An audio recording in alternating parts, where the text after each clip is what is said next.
మేజర్గా మన హిందువులకి ఇది ఒక పెద్ద పండగనే చెప్పుకోవాలి. మొన్ననే ఉగాది శ్రీరామనవమి చాలా అంగరంగ వైభవంగా జరుపుకున్నాం. ఇప్పుడు కంటిన్యూషన్గా హనుమాన్ జయంతి అయితే జరుపుకుంటున్నాం. ప్రస్తుతం అయితే మనం రాయదుర్గంలోని ప్రసన్నాంజనేయ స్వామి దేవస్థానం దగ్గర ఉన్నాము. మనతో పాటు ఇక్కడ పెద్దలు ఉన్నారు, మాట్లాడే ప్రయత్నం అయితే చేద్దాం. అన్న, ఎన్నేళ్ల నుంచి ర్యాలీ ఇట్లా జరుపుకుంటున్నారు? అసలు హనుమాన్ జయంతిని ఇంత అంగరంగ వైభవంగా జరుపుకోవడం గల కారణాలు ఏమంటారు? గత కొన్ని సంవత్సరాలుగా ఇక్కడ ర్యాలీ జరుపుకుంటున్నాము. అయితే ఈసారి పాదయాత్ర నిర్వహించాలని చూసాము. పాదయాత్ర నిర్వహించేసి ఇక్కడ అన్నదాన కార్యక్రమం ఏదైతే ఉందో 2000 మందికి అన్నదాన కార్యక్రమం ఏర్పాటు చేసాము. సో ఇలాగే ప్రతి ఊర్లో ప్రతి గ్రామంలో జరుపుకోవాలని మేము అందరి హిందువులకి పిలుపునిస్తున్నాం. ఈరోజు మనం ఈ ర్యాలీలో చూస్తే యంగ్స్టర్స్ బాగా కనిపిస్తున్నారు. మేజర్గా ఇప్పుడు వచ్చే ఈ జనరేషన్ వాళ్ళకి బాగా భక్తి పెరుగుతుంది అనేది మనకు బాగా కనిపిస్తుంది. అని ఎట్లా చూడొచ్చు అన్న మనం? చాలా మంచి పరిణామం ఇది. యూత్లో భక్తి పెరిగేసి వాళ్ళ ఇంట్రెస్ట్ పెరిగేసి ఒక మన ఏదైతే హిందూ దేశం ఉందో హిందూ దేశం దిక్కు ఇలా ధర్మం దిక్కు ధర్మం విద్య వైద్యం ఆ టైప్లో మేము సేవా కార్యక్రమాలు చేస్తున్నాము. ప్రతి యువత ఈ సేవా కార్యక్రమంలో పాల్గొనాలని మేము ఆకాంక్షిస్తున్నాము. ఎన్నేళ్ళ నుంచి ఇక్కడ ర్యాలీ చేస్తారు? ఇట్లా గత 3 సంవత్సరాల నుంచి చేస్తున్నాము. ఇంకా ఇది ముందు ఇంకా పెద్దగా ఒక శోభాయాత్రగా నిర్వహించాలని ఉంది. అంటే గత కొన్నేళ్ళుగా కూడా చేసుకుంటున్నామని చెప్తూ వస్తున్నారు కదా, ఎట్లా చేసుకుంటున్నారు? అందరికీ ప్రజలందరికీ హనుమాన్ జయంతి శుభాకాంక్షలు. ఈరోజు ఆంజనేయ స్వామి జయంతి. సో ఆంజనేయ స్వామి జయంతి రోజు మా రాయదుర్గంలో ఇంత పెద్ద ఎత్తున భారీ ఎత్తున ఫస్ట్ టైము ఈ జులూస్ తీయడం జరిగింది. దానికి కారణమైన కిరణ్ అన్న గారికి, ఈ బస్తీవాసులందరికీ చాలా సాంబశివ అన్న గారికి చాలా ధన్యవాదాలు. ఇట్లనే ఇంకా ముందు గిట ఇలాంటి శోభాయాత్రలు నిర్వహించుకోవాలి. ఎందుకంటే ఎక్కడైతే హనుమంతుని మనం పూజిస్తామో అక్కడ పీడ ఉండదు, బాధలు ఉండవు, భయం ఉండదు. సో హనుమంతుడు భూత పిశాచాలని అందరిని ఎట్లయితే పారదోలుతాడో అట్లనే మనందరికీ సుఖ సంతోషాలు ఇవ్వాలని చెప్పి, ధైర్యం ఇవ్వాలని చెప్పి మనసారా ఆంజనేయ స్వామిని కోరుతూ, ఇంకా ఇక్కడ వచ్చిన యువకులు కూడా చాలామంది ఇవాళ రేపు హిందుత్వం మీద యువకులు చాలా మటుకి ఇలా ట్యూన్ అవుతూ ఉన్నారు. ఇది యువకుల దేశం. ఇక్కడ ఈ దేశంలో 80% మంది యువకులే ఉంటారు. సో ఈ యువకులకి ఇంత తొందరగా ఇంత మంచి హిందుత్వం మీద అవగాహన వచ్చినందుకు ప్రతి ఒక్క నా యువకుని గిట నేను ధన్యవాదాలు తెలియజేస్తూ, భారత్ మాతాకి జై శ్రీరామ్. మామూలుగా పబ్లిక్లో ఈ భక్తి భావాలు పెంపొందించడానికి ఎటువంటివి చేస్తే బాగుంటుంది అంటారు మీరు? అందరికీ ఒక రాయదుర్గ గ్రామ ప్రజలందరికీ జై శ్రీరామ్.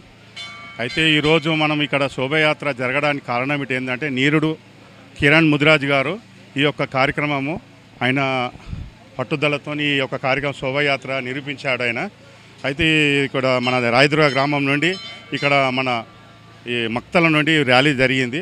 అయితే ఇక్కడ గుడి దగ్గరికి అందరూ వచ్చేసారు, గ్రామ ప్రజలు. ఫస్ట్ టైం ఇది ఇలా జరగడము ఆయన నీరుడు కిరణ్ ముదిరాజ్ గారి ఆధ్వర్యంలో ఈ యొక్క ప్రోగ్రాం జరిగినందుకు చాలా గ్రామ ప్రజలు అందరము ఒక హ్యాపీగా ఫీల్ అవుతున్నాము. అందరికీ ఒక మన రాయదుర్గ గ్రామం నుండి అందరికీ ఒక బజరంగ్ దళ్ అందరి మనుషులందరికీ జై శ్రీరామ్. వీళ్ళందరూ యంగ్స్టర్స్, పురుషులే కాదు మహిళలు కూడా పాల్గొన్నారు. మాట్లాడే ప్రయత్నం చేద్దాం. అమ్మ, మీరు చెప్పండి, ఎలా అనిపించింది శోభాయాత్ర? ప్రతి సంవత్సరం కూడా ఇలాగే జరుపుకోబోతున్నారు అనుకోవచ్చా? మేము ఇది స్వచ్ఛంగా దేవుడి సేవ కోసం చేయడానికి ముందుకొచ్చాము. మాకు ఈ అవకాశం ఇచ్చినందుకు అందరికీ థ్యాంక్ యూ. ఇక్కడ శోభాయాత్రలో మొత్తం యంగ్స్టర్సే కనిపించారంటే మొత్తం చెప్పంటే జెన్జీ అనే చెప్పుకోవచ్చు. వీళ్ళందరికీ కూడా ఈ భక్తి భావాలు పెంపొందుతున్నాయి అనేది ఈ మధ్యకాలంలో బాగా చూస్తున్నాం. చాలా టెంపుల్స్ కూడా ఎక్కువ పిల్లలే కనిపిస్తూ వస్తున్నారు అన్నిటికి కూడా, అన్నీ చేయడానికి కూడా. దాన్ని ఎలా చూడొచ్చు? అదొక మంచి పరిణామం అని చెప్పుకోవచ్చా? యాక్చువల్లీ యంగ్స్టర్సే ముందుకి రావాలి. రేపు మనకు ఏదైనా చేంజ్ కావాలన్నా కానీ కూడా యంగ్స్టర్స్ వచ్చి ముందుకు వచ్చి నించోవాలి. వాళ్ళు ఇలాంటి పార్టిసిపేట్ చేయాలి. వాళ్ళని చూసి వాళ్ళ నెక్స్ట్ జనరేషన్ కూడా నేర్చుకుంటారు. So I think youngsters compulsory వచ్చి ఇలాంటి షోస్లో పార్టిసిపేట్ చేయాలి. ఇంకా ఎట్లాంటి కార్యక్రమాలు అయితే ఇక్కడ చేయబోతున్నారని చెప్పుకోవచ్చమ్మా? అన్నదాన కార్యక్రమం చేస్తున్నాము. తర్వాత ఈవినింగ్ భజన బృందం స్టార్ట్ అవుతుంది. సో అందరూ పాల్గొనాలని చెప్పి కోరుకుంటున్నాను. టెంపుల్ కూడా మనం చూస్తుంటే కొత్తగా అంటే మళ్ళీ పునర్నిర్మాణం కూడా చేసినట్టుగా కనిపిస్తుంది, కొత్తగా రంగులు అవన్నీ కూడా వేసి. అయితే మనతో పాటు టెంపుల్ పంతులు గారు ఉన్నారు, మాట్లాడదాం. నమస్తే స్వామి. నమస్కారం అమ్మా. ప్రసన్నాంజనేయ టెంపుల్ ఇది 500 సంవత్సరాల నుంచి కట్టిన పురాతనమైన టెంపుల్ ఇది. మనకు అందుబాటులో లేక పునర్నిర్మాణం చేయలేకపోయాము. మనకు అనుకూలంగా భక్తుడు మన కిరణ్ గారు వచ్చారు. దాన్ని బట్టి కోఆపరేట్ చేశాడు. మనం చేసుకుంటూ పోయినా కొద్ది కోఆపరేట్ చేసుకుంటూ పోయినా ఇంకా ఎదిగి మనం టెంపుల్ కూడా కంప్లీట్ చేశాము. ఆశీస్సులు ఎల్లవేళ కిరణ్కి ఉండాలని, మా దర్గావాసులకు అందరికీ కూడా మంచిగా క్షేమంగా ఉండాలని కోరుకుంటూ సెలవు తీసుకుంటాం. అన్న ఇంకా ఎటువంటి కార్యక్రమాలు చేయబోతున్నారు? అంటే ఒకవైపు శోభాయాత్ర అయిపోయింది, ఇప్పుడు అన్నదానానికి కూడా ఏర్పాట్లు పూర్తయ్యాయి, ఇంకెటువంటి కార్యక్రమాలు చేయబోతున్నారు? మన హిందూ సమాజంలో జాగరణ చేయడానికి శనివారం రోజు ప్రతి శనివారం ఇక్కడ హనుమాన్ చాలీసా 7 o'clock స్టార్ట్ చేయాలనుకుంటున్నాము. ప్రతి ఒక్క హిందూ బంధువు శనివారం రోజు సాయంత్రం మన రాయదుర్గ ప్రసన్నాంజ స్వామి గుడికి రావాలని చెప్పి కోరుకుంటున్నాము. ఇంకా ఎటువంటివి ఉన్నాయి అంటే ఇంకా ఇట్లాంటివి ఎన్నేళ్ళ నుంచి చేసుకుంటూ వస్తున్నారు? అసలు ఇంకా ఎటువంటి డెవలప్మెంట్స్ ఈ టెంపుల్కి సంబంధించి కానీ లేకపోతే హిందుత్వాన్ని నిలబెట్టడానికి కానీ చేయాలనుకుంటున్నారు? ఈ యొక్క గుడి చాలా పురాతనమైన గుడి. అయితే ఇప్పుడు దాతలు కొంతమంది ముందుకొచ్చి ఈ యొక్క గుడి అభివృద్ధి కోసం పాటుపడుతున్నారు. అదేవిధంగా గుడి వాళ్ళ తరఫు నుంచి, మా గ్రామం తరఫు నుంచి కోరుకుంటున్నాము ఇంకా కొంచెం దాతలు వచ్చి ఈ యొక్క గుడి కోసము తమ వంతు కృషి చేసి గుడి యొక్క అభివృద్ధి కోసం పాటుపడాలని చెప్పి కోరుకుంటున్నాం. హిందుత్వాన్ని కాపాడాలంటే ప్రస్తుతం మనం చూస్తాం చాలా చోట్ల కూడా గుడ్లు పగలగొట్టడం కానీ, గుడ్ల మీద దాడులు జరగడం కానీ ఇలాంటివి చాలా చూస్తూ వస్తున్నాం. అట్లాంటివి ఆపాలన్నా కానీ ఎట్లాంటి పరిణామాలు జరిగితే అట్లాంటి దాడులని కూడా ఆపచ్చు? రాయదుర్గం ప్రజలందరికీ బజరంగ్ దళ్ తరపున విజయ హనుమాన్ జయంతి శుభాకాంక్షలు. ఈ హిందూ సమాజం కాపాడడానికి హనుమాన్ జయంతి, మళ్ళా రామనవమి వంటి కార్యక్రమాలు దోహదపడుతున్నాయి.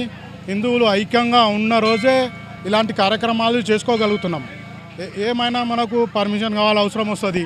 ఇప్పుడు మనం ఐక్యంగా ఉన్నామనుకో, మనం అందరం ఐక్యంగా ఉంటే మనం ఏదైనా సాధించగలుగుతాం.